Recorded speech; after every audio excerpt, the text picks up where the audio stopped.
Uy, kamusta na po kayo mga kabayan? Welcome back ulit to my channel. Ako nga pala si Mang Jose at isang OFW dito sa Canada. May suha. Welcome back to my YouTube channel ulit. And happy New Year po sa inyo lahat. So, medyo matagal na yung naging vlog ko. December 20 pa yon nung Christmas party ng Vertex. Thank you for inviting me po ulit. Kain tayo, suha. So, in-invite nila kami. Yun yung last na vlog ko. Then, nabanggit ko dun sa vlog na yun na share ko sa inyo yung blessings. So, bago ko i-share yan, intro muna ako.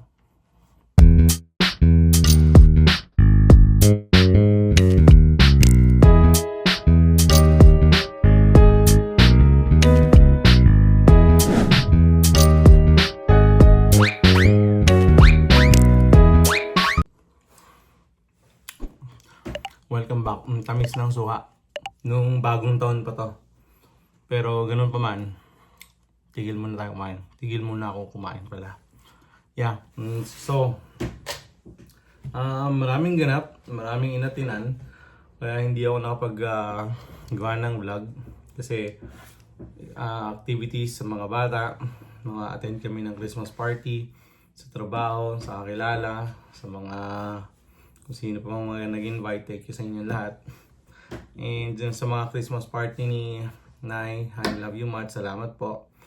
And ano pa ba? Naging busy kami kasi noong December 25, 24, 25, dumagsa ang order namin. Thank you po sa inyo lahat na mga nag-order. I hope nagustuhan nyo po yung aming munting paninda. Maraming salamat sa mga tumangkilik. Huwag na po kayong magalit kasi nag-iipon lang po kami ng pamasahe. Sana po maunawaan ninyo kung ba't kami nagtitinda. And yung New Year, tambak din po kami ng pa-order. Sobrang dami. We're so blessed. Salamat sa inyong lahat mga kabayan. Thank you kasi nasusuportahan ninyo yung financial namin. Kasi ako lang talaga yung may full time ngayon. Dahil yung asawa ko is hindi siya binigyan ng schedule sa Krispy Kreme. And hindi ko alam kung bakit. Siguro dahil may mas deserving. Kaya yon. Pero binigyan naman kami ng blessings yung mga customer namin. Maraming salamat po ulit.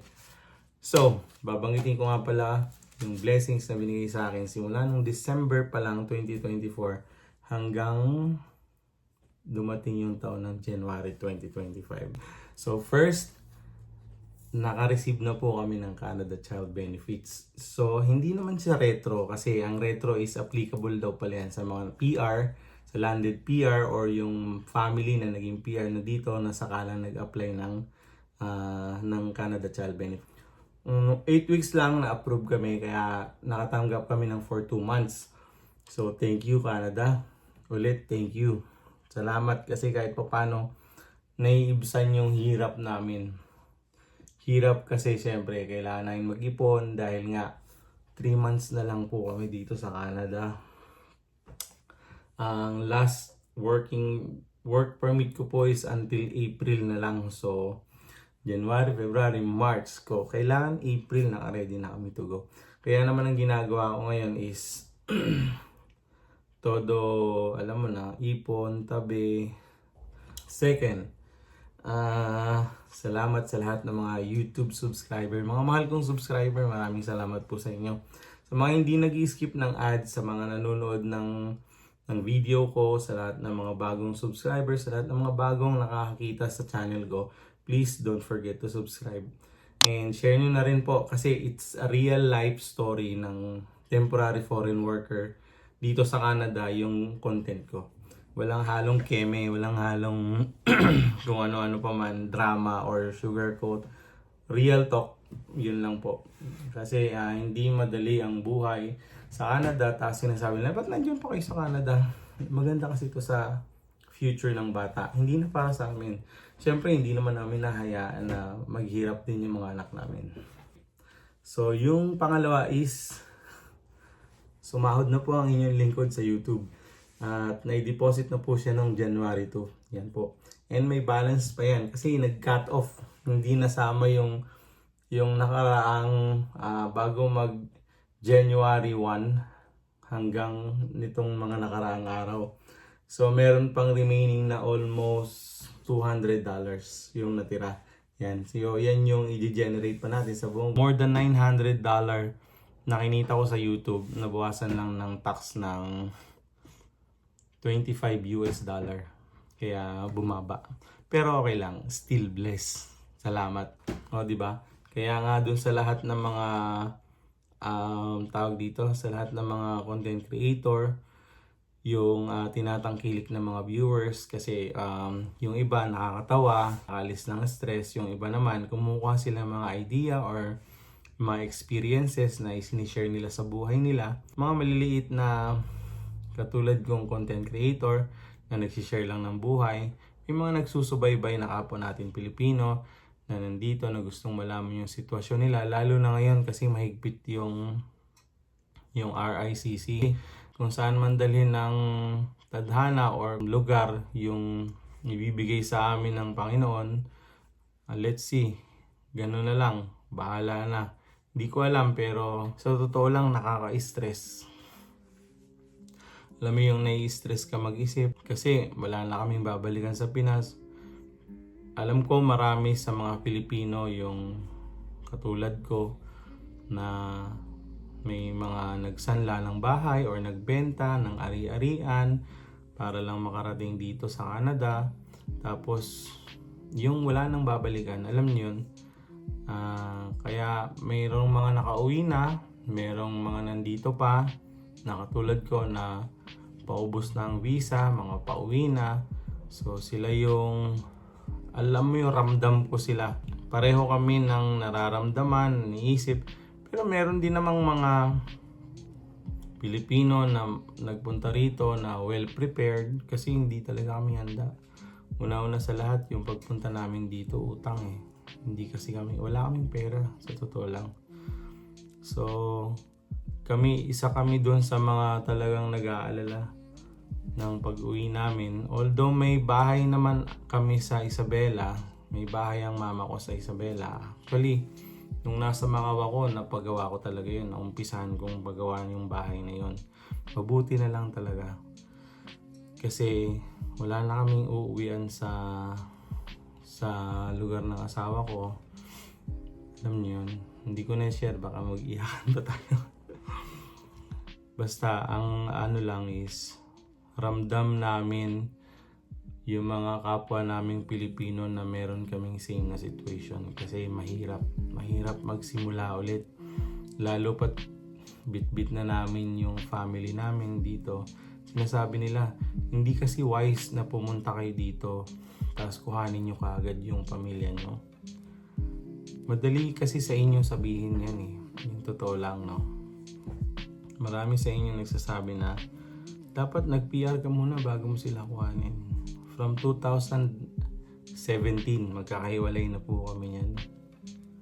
Nasa Pilipinas sila, mga bata, nasa Dubai ako.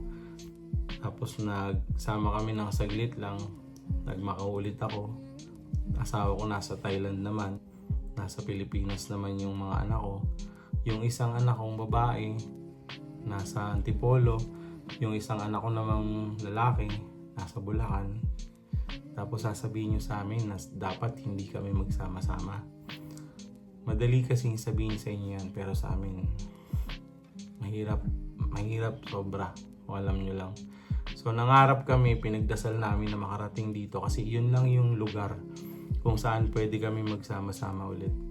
Kaya naman akala ko dahil nga pinakinggan yung mga panalangin namin, para dito na kami. So, hindi ko naman sinisabi na naglalaroan ba kami ng langit, hindi. Ang iniisip ko naman, kapag may mga ganitong sitwasyon, alam kong may plano si Lord. Kasi, hindi ko pwedeng isisi sa Kanya dahil, siyempre, God's plan is always better than mine. Diba? Kaya nga, your disappointment is your always God's appointment. So ganun pa man, okay lang kasi pinupuno ako ng blessings ngayon sa kabila ng mga pinagdadaanan naming mag-asawa. Binibigyan kami ng income kahit papano. Yan, nag-start na akong kumita sa YouTube.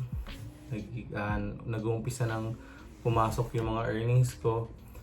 So, konting push na lang, siguro naman, kahit pa paano, matutulungan kami yan kahit $200 per month. Kano rin yun, di ba? Pambayad ng bills, panggastos. Tapos mag-start kami ng konting business. So, mula November, nakatanggap na kami. So, one time lang namin na-receive yon nung December. November, December, January, February, March, April. Makakatanggap pa kami ng April. So, may 6,000 Canadian dollars kaming may uuwi. Minus pamasahe. Kaya, salamat dun sa mga umu-order, bumibili. Kahit pa paano, nakakadagdag yon kasi nababawasan yung nagiging sweldo ko na panggastos namin. Kung nakakatanggap kami ng order, yun, nadadagdagan yun na yun na lang yung nagiging panggastos namin. Tapos nakakapagtabi pa kami. At the same time, meron din akong income sa Facebook. So, nung last time naka-receive ako na is $124. Sumunod is $54. Ngayon, yan.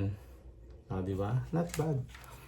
Bukod dyan, meron pa akong ibang blessings na natatanggap.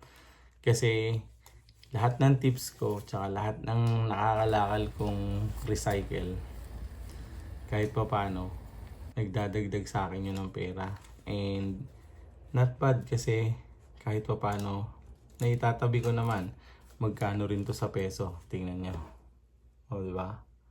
So, kung i-convert natin siya sa Pilipinas, 400 times mo siya sa 40 na lang. O, meron kang 16,000 pesos.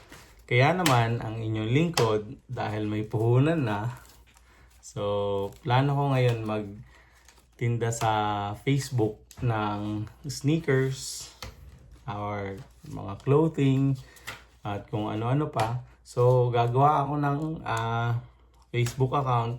Magpo-post ako ng paninda ko, mga pabango, beauty product, or kahit na anong pwedeng i-post at ibenta na pwede kong pagkakitaan, side hustle.